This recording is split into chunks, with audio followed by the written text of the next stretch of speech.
Today on the Rise of the Challenge podcast. And it threw everything and the kitchen sink at me over those next 3 years. I mean, I was sick on more than one occasion. I had an operation. My mother was in a major car accident. I lost my entire Google Drive. I want you to wake up tomorrow and lose your entire Google Drive. Just lose everything that you know. It's gone.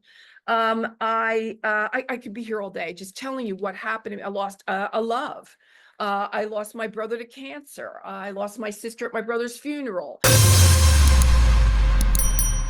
Welcome to the Rise of the Challenge podcast. Joined today, she's an award-winning media personality, speaker, and author. It's Clarissa Burt. How are you doing today, Clarissa? I'm doing too good, Alex. How are you doing? Doing so good. We are so excited to have you on the show to talk about your rise to the challenge. What we'd like to do with all of our guests is go right to the beginning. Talk about where you're from. What did you like doing growing up?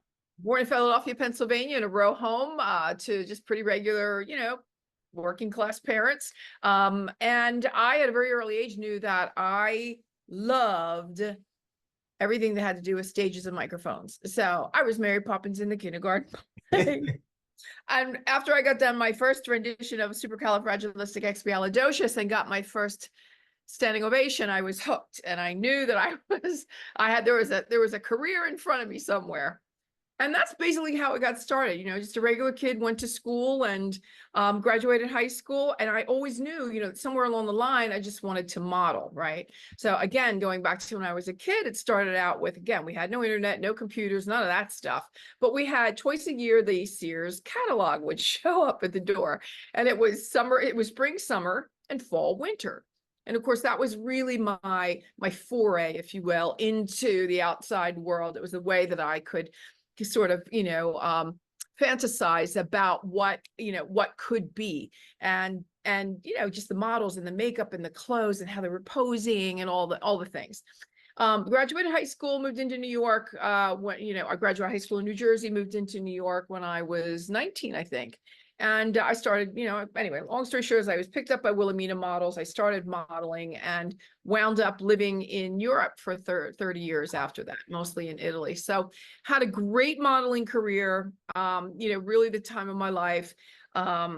Just had a phenomenal modeling career, which was really great. After that, it parlayed into acting and singing and then producing. So I have, a pretty extensive background in everything that's the stage. With being in that industry, the entertainment modeling industry, sometimes a lot of people from the outside known as a cutthroat business where everyone's trying to compete against each other. Yeah. What challenges did you face, or how did you learn from those experiences? Well, everybody knows that this is an industry that's rife with rejection, right? So you're always going to be too much of something and not enough of something else. And a lot of times when you're going on what they would call go-sees, and you'd meet either a client or a photographer, and they didn't even know what they were really looking for. It's kind of like you walked in the door and, excuse me, and I'm like, oh, light bulb moment, she'll be perfect. So, again, it was one of those kind of things that, when you're hearing you're too thin, you're too fat, you're too tall, you're too short, you're too blonde, you're too brunette, you kind of get a little kooky with it all because in a little bit, it was like a little bit, really, people, okay, see you next time around. But it worked out really well, in the sense that I think that I loved the idea. Otherwise, I wouldn't have been trying to model. And I did have at the time just kind of the body that worked, the height that worked, all the things, came together. I started out in Paris, wound up in Italy, and the rest really is history. I came home, with modeling, with beauty campaigns and magazine covers. I was on basically every major runway on the planet back in the 80s. And so, yeah, I mean, it was a great time. I can't say that, you have to persevere. You have to believe in yourself. You have to be tenacious. And I was lucky in the sense that, it really worked out to my favor. Was there a campaign, a stage, runway that was a memorable moment for you, or are there a couple that are? Well, on the runway, when you're picked up by Valentino, you've made it. That's really, you could do 100 other shows, but for us, it was really Valentino was the goal, because out of the entire world, he's only picking 20 women, right? 20 girls. So that's a pretty little number with, all the models that are out there. To be on his runway for as many years as I was obviously it was an extraordinary thing when you're modeling. Beauty campaigns were always really important, so I had a 10-year worldwide beauty campaign with Orlane, which is a French beauty brand worldwide, as I said, for 10 years. And then I had, 2 or 3 Revlon campaigns as well, which was like, well, all right then, it's just, there are those different, when you're on the cover of a magazine, when you're on the runways that are the most important, when you are getting important beauty campaigns, and just loving it. I mean, really loving what you do. It doesn't get any better than that. It's really great stuff. Being in that industry, did you feel that that was going to be your identity? You would only stay in that, looking at what you do now and the other avenues you went through. Did you have that identity only in that industry, or did you feel that it empowered you to be able to There you branch go. out? That's the answer. I think what it did is it gave me the confidence to know that, because I never thought that I could. Let's be really clear. When I was younger, I wanted to be a model, but I didn't think I could. There was no self-esteem at all. None, and it was really at the prompting of other people. They say, you really should try to be a model. You really, you're tall, you're thin, you should try to be. And I go, oh, who, me? I don't think. And it was always my biggest dream in the back of my mind. So I think that when I gave it the good old college try and it worked out, then it was a confidence builder, no doubt. So then it was like, well, we, want you to be you want me in movies? Well, I've never acted before. I mean, I've never taken an act. Let's try this.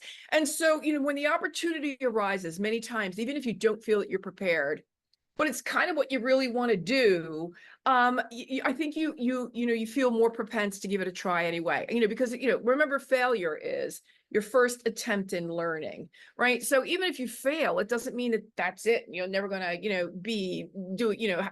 achieve your dream again. It just means you're one step closer to success, right? If again you work hard, you are tenacious, and you believe in yourself. So, after the modeling piece, then it was, the acting piece. I did about 18 different movies when I was in Italy, with the crowning moment being that's the Never Ending Story Part 2, right? So it wasn't as famous as the Never Ending Story Part 1, but I was the mean queen in that movie. And so a pivotal character in the sense that, without my character in the movie, there was no plot line, right? Mhm. So that was really an extraordinary moment as well. I realized, however, that I really loved a live stage, and I really liked television more than the movie set. Movie set's fine. You sit around a lot. You have to do a lot of memorizing. I am not your memorization girl.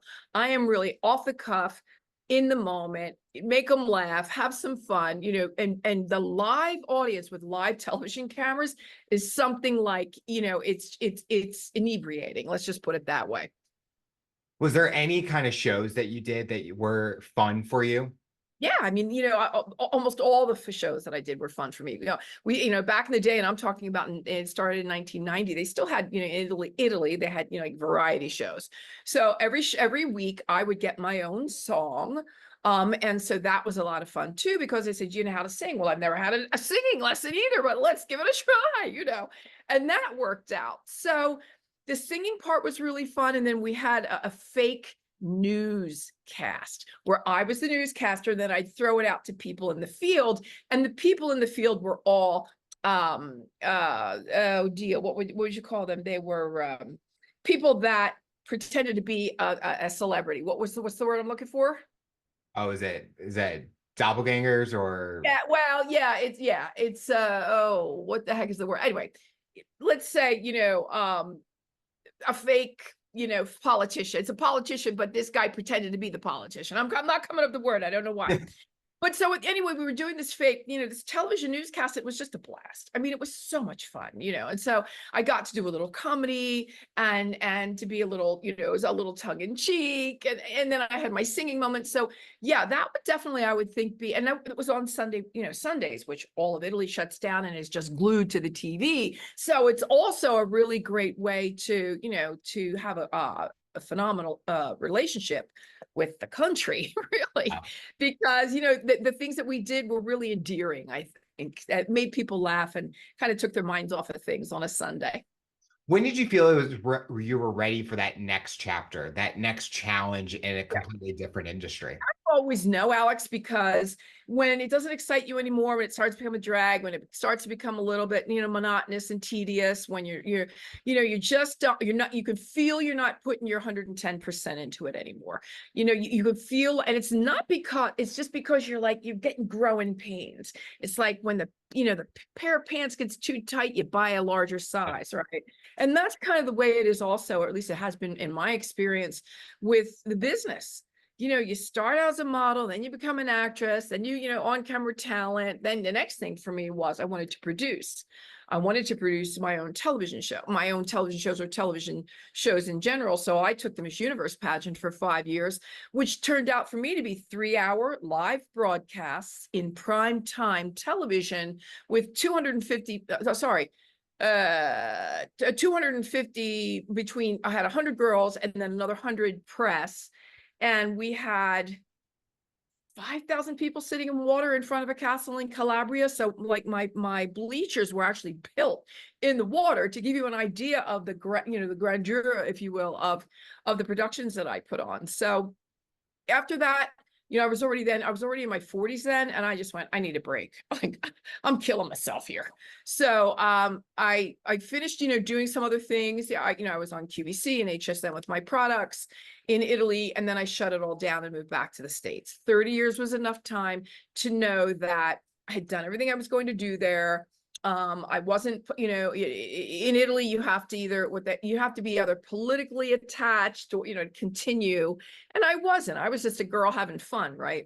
So I just moved back to the United States and created a whole new gig here.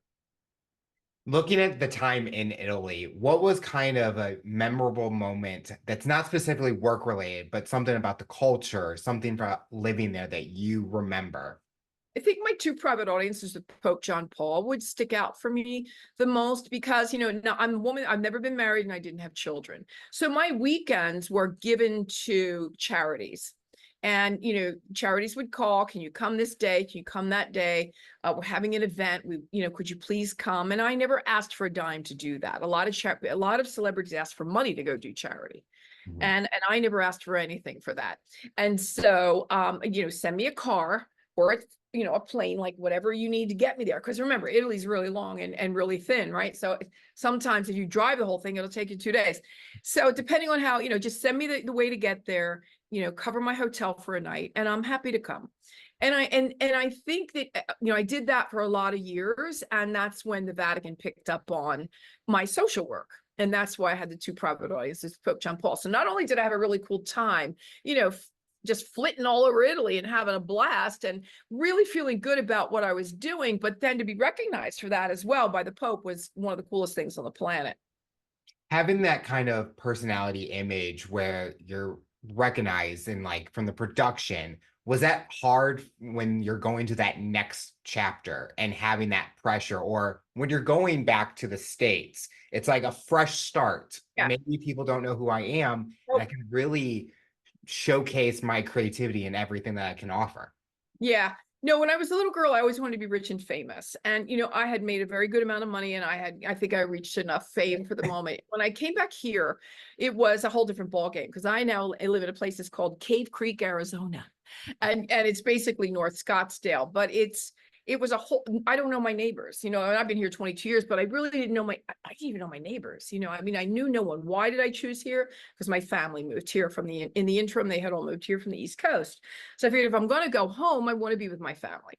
Mm-hmm. So it was not a bad transition for me, I will tell you, because I really had, I had the fame and the paparazzi, I had all of that. And I thank the Lord for all the things I had, but I really wanted to just come home and be, and I wanted to come home and be me.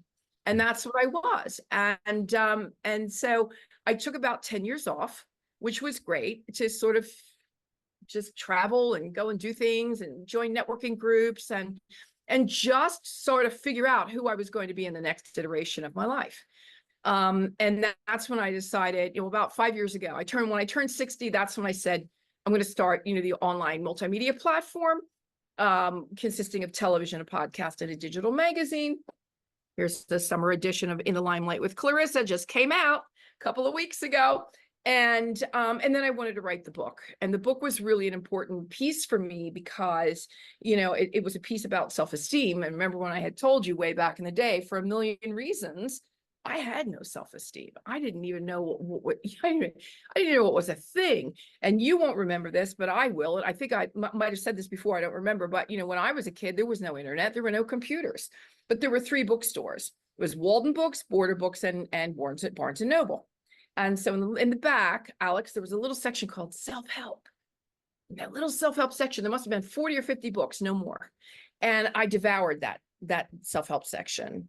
Now, when you talk about personal development and self-improvement, and you walk into Barnes and Noble, the only remaining bookstore, it's rows upon rows upon rows upon rows of a billion-dollar industry.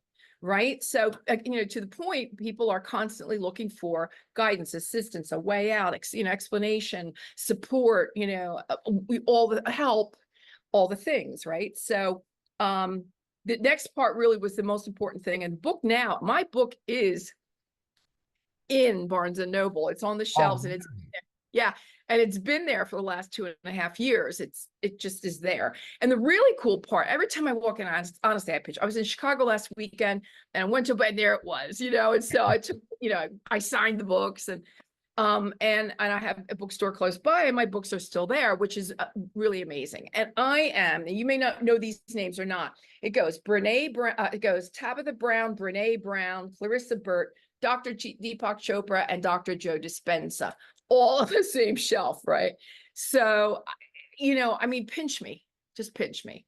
So, and, I don't have a psychology degree, a psychiatry degree, or none of the above, but what I do have is 65 years worth of life experience, and it's in the book. It's a manual, a mission, and a movement. So you're not really going to read about self-esteem, you're going to do the work. It's really like, chapter 1, release, get to work, get your paper, get your journal, read the things, case studies, affirmations, exercises. There's plenty in each chapter. Each one kind of lives its own microcosm, right? So this for me was, it was so much more than being famous and being on TV. It was reaching out to people and helping them in their journey, or potentially being able to help them in their journey. And why do I do that? Because right now, as you may well know, right, we've got a youth mental health crisis. We've got a loneliness epidemic. We have, our military. We have the famous 22 that we lose every day, maybe more, 1 or more, but depends, I guess, on the day. And now we have men who are the newest category that have stepped up for the unaliving process. And that is really scary. The numbers are staggering. With, when I say youth mental health crisis, obviously that's anxiety, depression, suicide, or thinking of committing suicide. So, there's a lot of hurt going on. People are hurting. People are hurting, and it's economic, it's social, it's political, it's all the things. And people need to know where to go for help. Mm-hmm. When a reader reads your book, what's been the reaction they've gotten, or have they come to you with, like, they've read something in your book that's really connected to them, and they've kind of shared that with you? Yeah, well, I really do think that, again, I go back to saying this is, it's a book that, I'll show it to you. There it is. And it's a book that I say is a book that is changing lives one chapter at a time. And I think one of the most important things that I have gotten is, like, it really starts, it kind of like kicks you in the teeth from chapter 1. Like, there's no pussyfooting around this book. Mm-hmm. You're gonna open up the book. I'm sorry for the dinging. That's my email coming in. I'll get rid of that right now. Sorry about that. I mean, it's just one of those kind of things that, you don't pick up this book if you're not ready to do the work. And again, the work takes courage. It's scary. It takes, again, tenacity. It takes the willingness to want to change. It takes your why. My why is I want to be a person more than I am today. And I'm human, and I don't always hit the mark, but I will do whatever it takes to be a better person more than I am today. The 4 pillars of self-esteem being look good, feel good, be good, and greater good. So how can I be better in any one of those, or all 4 of those things tomorrow? And that's my driver. That's what keeps me going. But what I do want to read to you is this, to answer a little bit of the question that might, that we're talking about. And this is under the acknowledgments in my book. I'd like to acknowledge the millions of people all over the world who have been abandoned, abused, beaten, hit, struck, oppressed, depressed, distressed, held back, lied to, cheated on, lost, betrayed, deceived, misled, double-crossed, walked out on, stabbed in the back, sold down the river, stolen from, deserted, discarded, shunned, cast out, dropped, dumped, forgotten, neglected, rejected, and or dejected. You are the sole reason I've written this book. We're all in there, Alex. Everybody's in here. Self-esteem doesn't discriminate. It's going to happen. You know, it's some people, you know, have more of an issue with it. Some people have less of an issue with it, but and it is, we are a constant work in progress. People say, do you ever get a test? You know, do you ever get 100 on your self-esteem? You don't get 100 on your self-esteem test, because life is life. It ebbs and flows, and it will trigger you.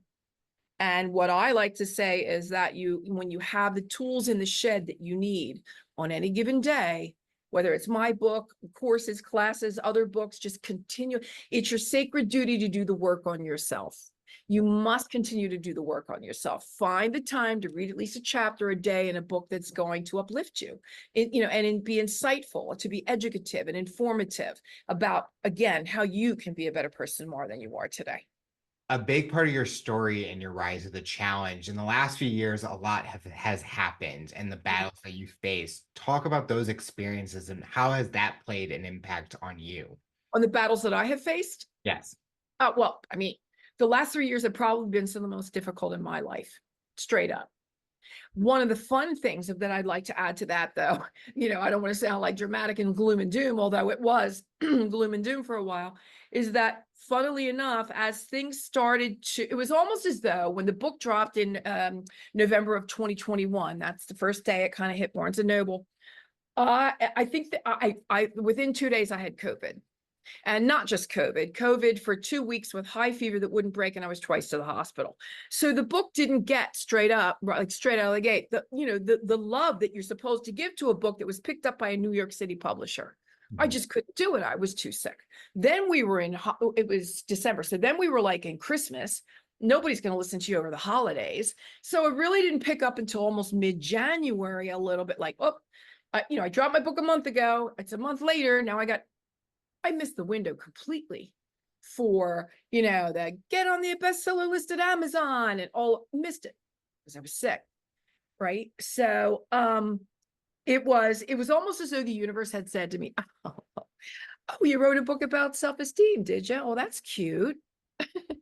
That's cute. And it threw everything and the kitchen sink at me over those next 3 years.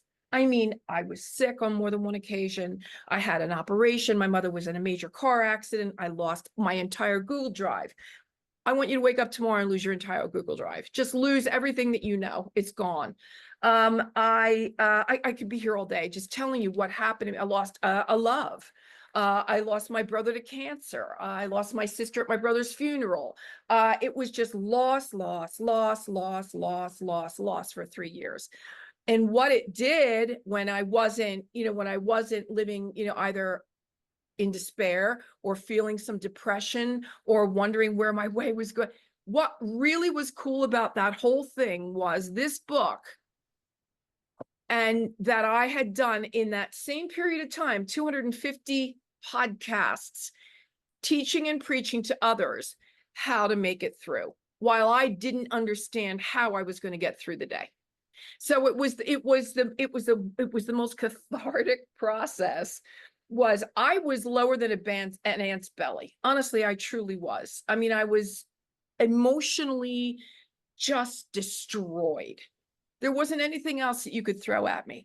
But at the same time, I had to get up, do my hair, do my makeup, get dressed, show up with my book with a smile and say, you need to know about this. Not because I'm trying to sell a book, but because I'm trying to get the message to you that there is always hope. There's always tomorrow. There's a reason things are happening. We don't always understand what they are, but they definitely are making you stronger. So never give up. When you're going on those podcasts and sharing your rise to the challenge, what does that feel for you in being able to share that, where sometimes people have challenges even sharing those things, but Sure. when you're able to hear and connect with a listener that you've never met, but they heard your story and they feel something from your speaking?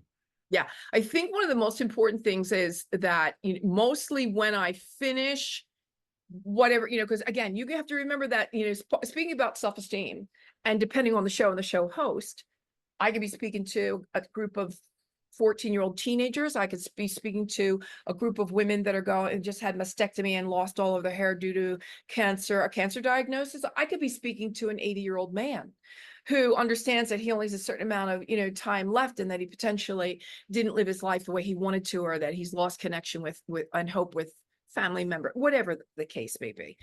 There are many different iterations of what it means to have happy, healthy self-esteem and what it actually means to each one of us, right? Some of it is the imposter syndrome, others it's emotional intelligence or the lack thereof. So we could be here all day on the different branches, if you will, that we could talk about. But I think when somebody had said to me, Clarissa, you've created a soft place for us to land, was probably one of the things that I remember with really with a with a smile, it's just going, well, good. I am so glad that because it's scary, like it's a very scary process for people to go through, because I spoke to somebody who said, we don't, it's not, we're not pushing things aside when we're not dealing with them, we're pushing them down. And every time you don't deal with something, you're pushing it down. And the person that I interviewed actually today is a man that's doing work with men, because men usually don't know who to talk to, when to talk to. Is it okay to cry? Is it not okay to cry? So he has created this really cool safe space for men, and I couldn't be happier for that. The cover of my book, you'll see it's 3 triangles, right?